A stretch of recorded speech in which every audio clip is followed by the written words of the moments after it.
Let's be honest, my father said, not even looking at me. He was never the smart one. The sentence landed in the room like it had been waiting there for years. My mother didn't disagree. She just sighed softly, the way people do when they accept a disappointment they believe is permanent. Everyone has their limits, she added. Not everyone is meant for big things. The table went quiet for half a second.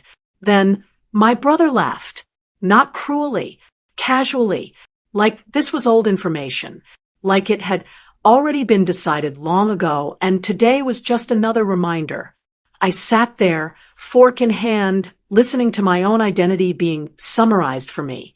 The dumb one, not useless, just lesser, the one you don't expect much from, so you're never surprised. They spoke openly because they thought I had nothing to hide behind, no grades to defend myself with, no impressive job title, no stories that made them proud at family gatherings.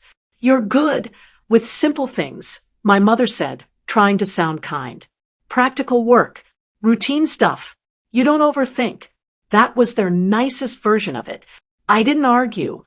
I didn't explain that intelligence doesn't always show up as marks on paper. I didn't mention the nights. I stayed awake teaching myself things no one in that room understood.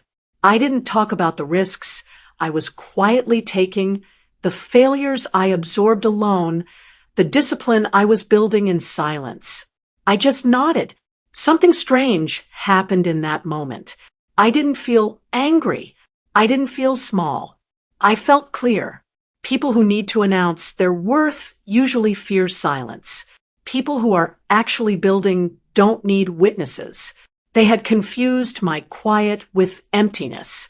They had mistaken my patience for incapability.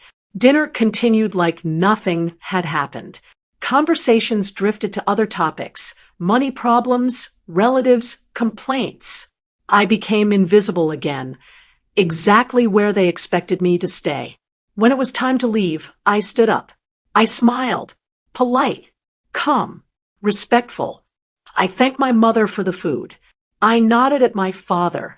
I even acknowledged my brother's joke with a soft breath of amusement.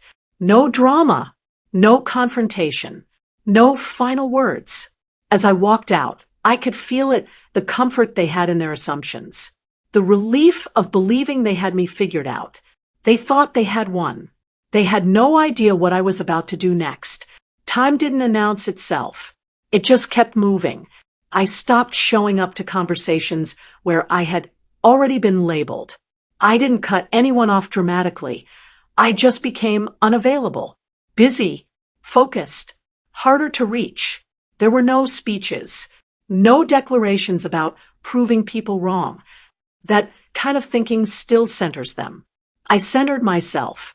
I worked when no one was watching, learned skills no one in my family valued because they didn't understand them.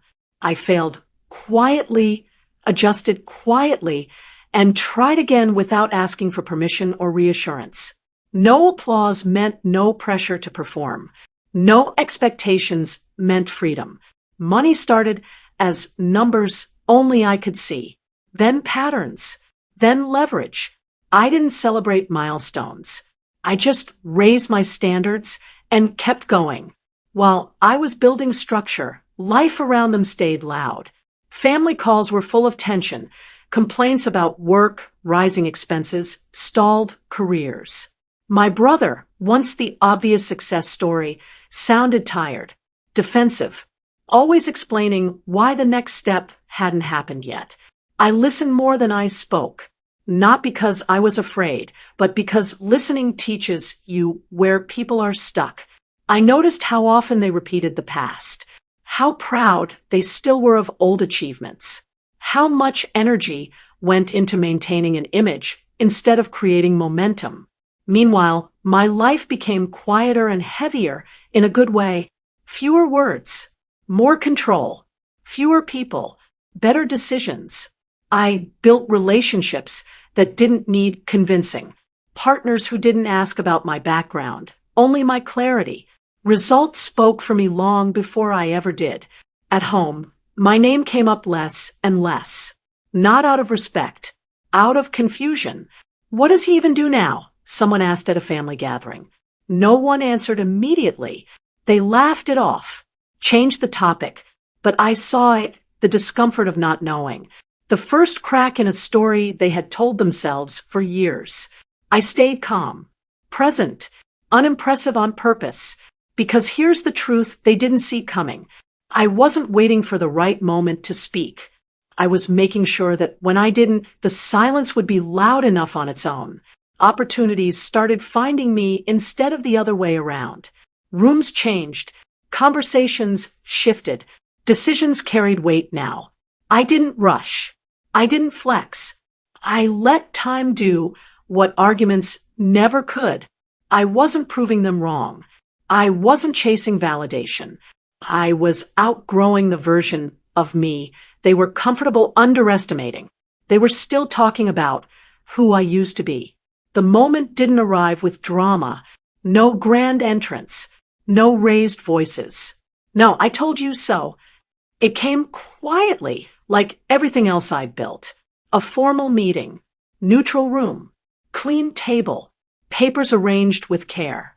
I was there because I belonged there. My parents were there because circumstances required them to be.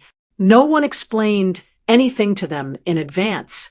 When the documents were placed on the table, the air changed, not emotionally, structurally, the way it does when reality enters a room that was built on assumptions. My father adjusted his glasses and leaned forward. He read slowly, once, then again. My mother didn't interrupt him. She didn't need to. Numbers don't argue. They don't exaggerate. They don't care what you believed before. $47 million. No context was needed.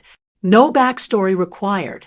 The silence that followed was different from the ones I remembered growing up. This one didn't dismiss me. It recalibrated them. My brother looked at me, waiting for a cue, some explanation, some signal that this was a joke, or temporary, or inflated. I gave him nothing. I didn't know, my father finally said. It wasn't loud. It wasn't defensive. It wasn't proud either. It was small. I nodded, not as acceptance, not as forgiveness, just acknowledgement. There were apologies later, not all at once, not perfectly worded, the kind that come when people realize they were wrong not about facts, but about judgment. They asked questions, careful ones, respectful ones. I answered selectively, because authority isn't about telling your whole story. It's about knowing which parts no longer need to be told.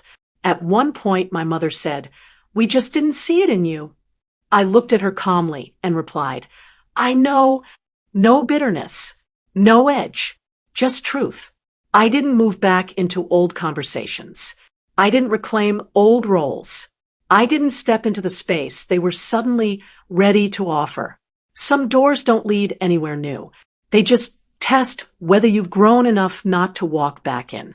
When I stood to leave, there was no tension, only a quiet shift in posture, from certainty to respect, not because I demanded it, because it arrived on its own. They had mistaken my silence for weakness. They had confused my patience with limitation. They had assumed loud confidence was proof of capability. They learned, too late, that the quiet one isn't empty. He's busy building.